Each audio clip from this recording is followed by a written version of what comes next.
let us do a review of the major concepts of 8 to Great that we've learned so far from highways 1 through 4, and let's include in there that foundation step. You guys, the power pyramid. On any given day, when we wake up, where are we at on the power pyramid? We're at 100%. We're at 100%. Excellent. What happens as we travel through our day? We start having negative thoughts. Okay. We start going down. We start going down. Oh my gosh, I have that test to take. Oh, my mom's going to be so angry I didn't take out the trash, right? Before you know it, we have worked ourselves down to a 5 on the power pyramid. So what can we do to climb back up the power pyramid, right? We choose what? Thoughts. We choose, awesome, you guys. We choose thoughts that feel good. So, you know what? I will apologize to Mom, take full responsibility for not taking out the trash. You know, I did study a little bit for that vocabulary test. I think I'm going to be okay. And then we work ourselves back up to the 95%. Now remember, it'd be really hard to maintain at 100. We want to try to strive for 95, but in all actuality, guys, we fluctuate in our life between the 5s and 95s, and that's okay. When we recognize we're having those negative thoughts, we change them.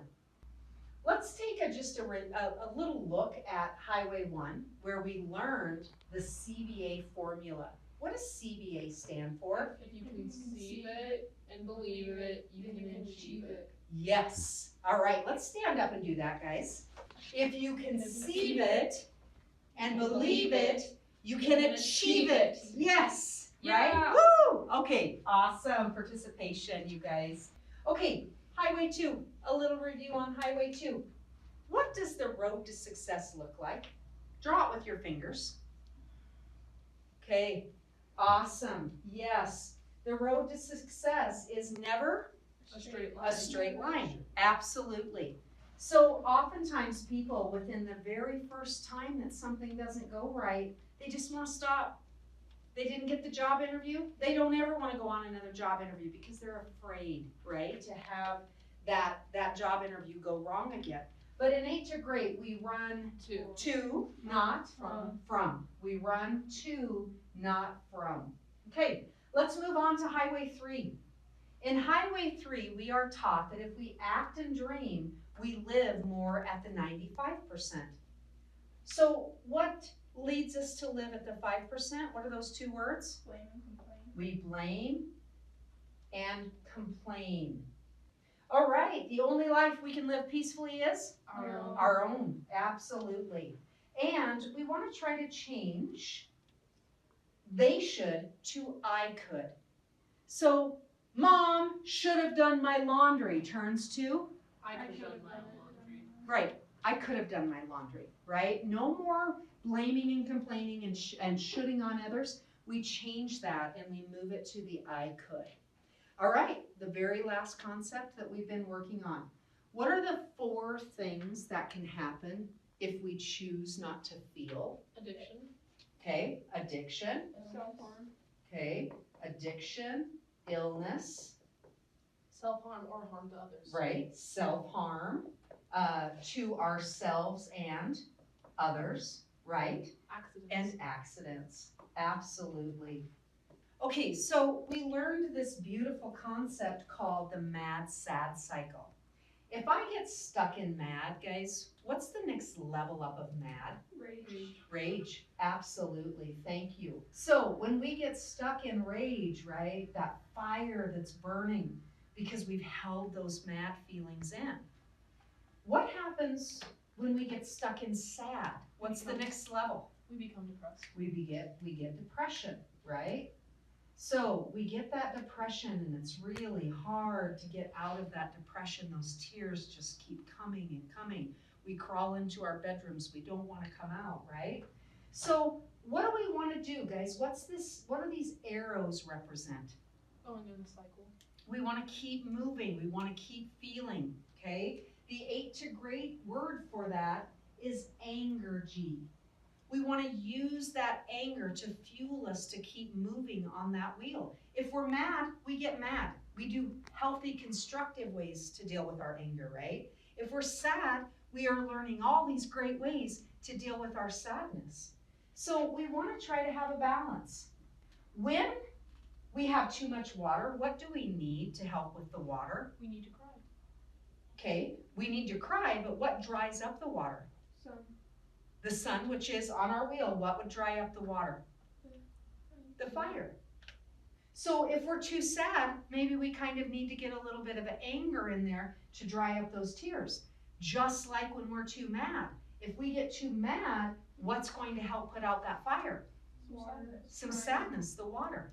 So there's just another way to look at how we can keep that wheel moving to keep our emotions in check.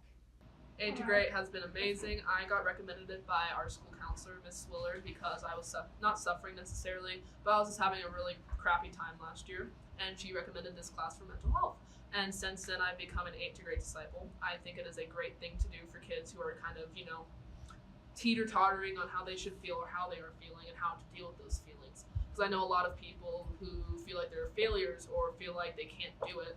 And this is a class that I think is 100% for those people, because it shows you how to deal with these emotions and how to channel them, because it is okay to feel these emotions. And I think that's a great thing to learn. At the beginning of the school year, I came to Miss Smith and told her that it was my first time actually deciding that I want to stay sober. And since this class has started, I've learned much more how to deal with those feelings without having to turn to those substances. And I've been around 2 months sober now, and I haven't really ever been happier. I've been able to experience more. And this class has been a giant part of showing me that it's okay to stay sober. It's good to stay sober, and I'm proud of myself, and I know that other kids as well has been using this program to help them stay sober, and I don't think I could have done it without the support of this class. My name is Mario Rodriguez.